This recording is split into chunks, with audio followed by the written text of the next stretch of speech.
Bom dia, galera do nono ano A e B. Quem vos fala é a professora Leomar, professora da disciplina História Afro-Brasileira.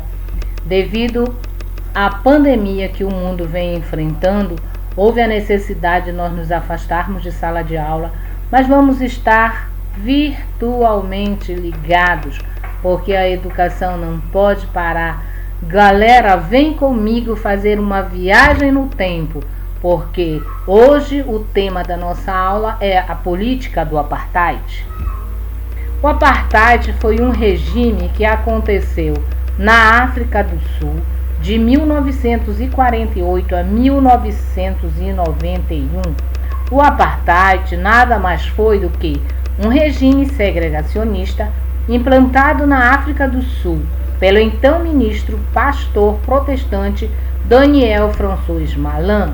Bom, segregação na língua africana dos holandeses significa separação, ou seja, o apartheid nada mais é do que um regime de separação. É um regime que separa, que aparta. Então, preste bem atenção. Durante o século XV, com as grandes navegações, a região sul-africana começa a ser povoada por europeus, dessa feita holandeses, ingleses e italianos. Esses foram os principais povos que adentraram no continente sul-africano e começam a impor, logicamente, o seu poder sobre a população negra. No século XX, os descendentes desses europeus começam a criar uma série de leis, começam impondo leis que é exatamente para consolidar o seu poder sobre a população negra, que nesse caso é a maioria. Eu digo a maioria era a população negra porque apenas 20% dessa população era de europeus, era de brancos. Então, em 1948, o Partido Nacional Sul-Africano sobe ao poder e, logicamente, é eleito Daniel François Malan, que faz parte do partido, e o apartheid se torna oficial na África do Sul. Os negros passam a ter seus direitos restringidos por essas leis. Bem, eles passam a viver obrigatoriamente em áreas isoladas, nas periferias. Os negros não tinham direito a terras, porque quem tinha direito às terras férteis era só os brancos, os descendentes dos europeus.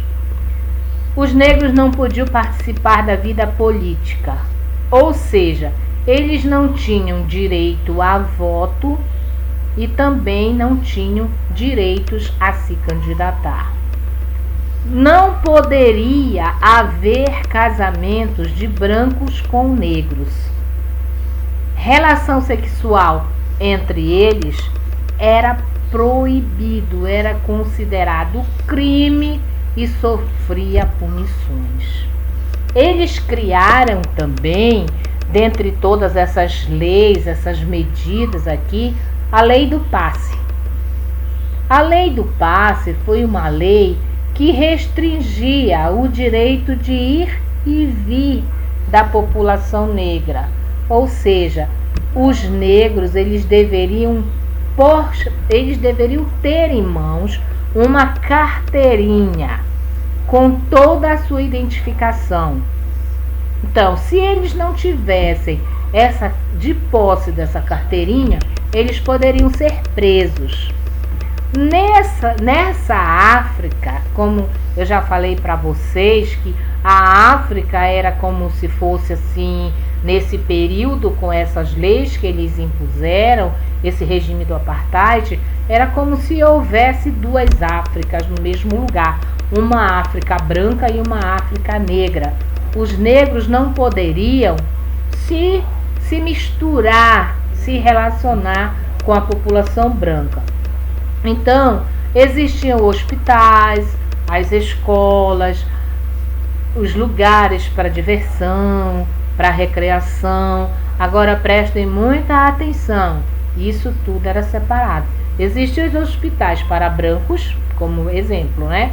Hospitais para brancos, e existia também hospitais para negro. O negro jamais poderia ser atendido no hospital para branco. Então isso tudo era separado. E quem era que lucrava com isso? Quem lucrava eram os brancos, logicamente, que tinham o melhor sistema de saúde, as melhores escolas e assim sucessivamente. Em 1950, a resistência negra começa a ganhar força. Então, nós temos aqui o Congresso Nacional Africano, que é o CNA. E nesse período, 1950, nós já temos aqui como líder nesse Congresso Nacional Africano, nada mais, nada menos do que Nelson Mandela. Então, Nelson Mandela organiza esses negros numa campanha de desobediência civil a essas leis que eram impostas pelos brancos, logicamente restringindo direitos dos negros. Em 1960, acontece o massacre de Shetterville. Na verdade, era uma manifestação da população negra contra o regime do apartheid. Nesse massacre de Shetterville, nós tivemos como resultados 67 mortos. Preste atenção aqui, galera. Existem discursos historiográficos aonde diz que foram 67 mortos, mas existem também historiografias que afirma que foram 69 mortos. O certo é que a polícia chegou atirando nos manifestantes que estavam desarmados e 180 pessoas ficaram feridas. E nós temos essa estatística aqui, 67 a 69 mortos, ok, pessoal?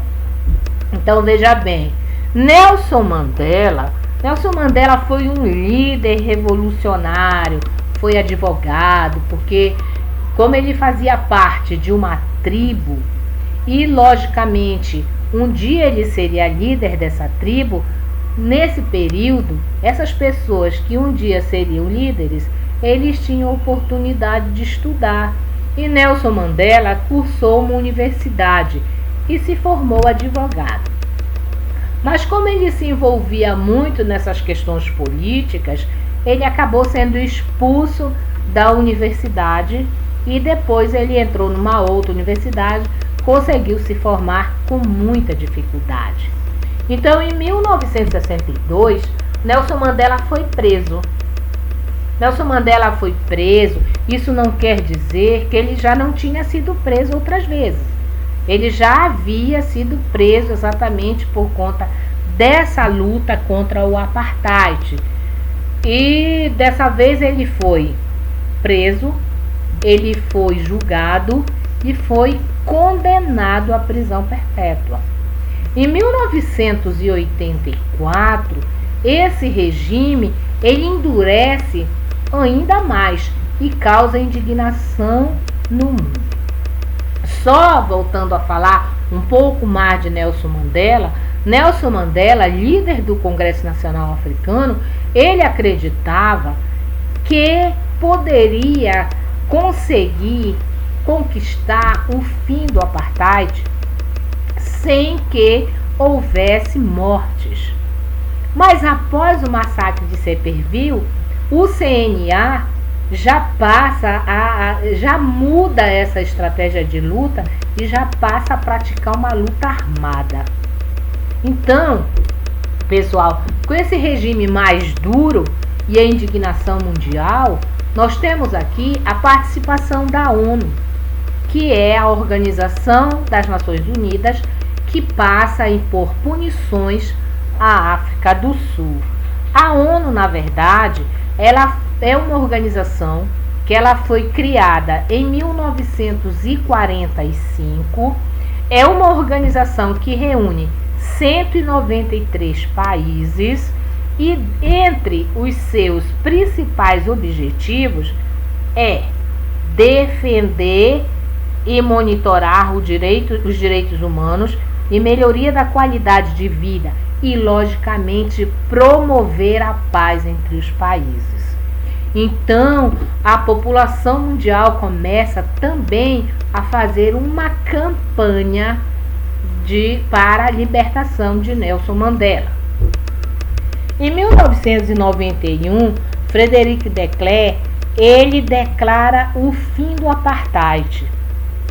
Nelson Mandela é libertado em 1990, ele já estava com 72 anos.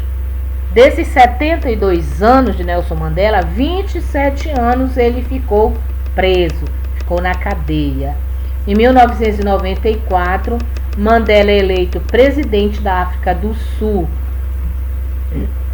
e é o primeiro presidente negro da África. Galera, a nossa aula termina aqui. Obrigada pela atenção, mas estou deixando aqui um texto de apoio para vocês lerem com bastante atenção e resolver essas atividades que estão aqui. Não esqueça de colocar seu nome e qual é a sua turma, galera. Bons estudos, meus queridos. Se cuidem, cuidem de quem você ama, fique em casa e até a nossa próxima aula. Beijos no coração.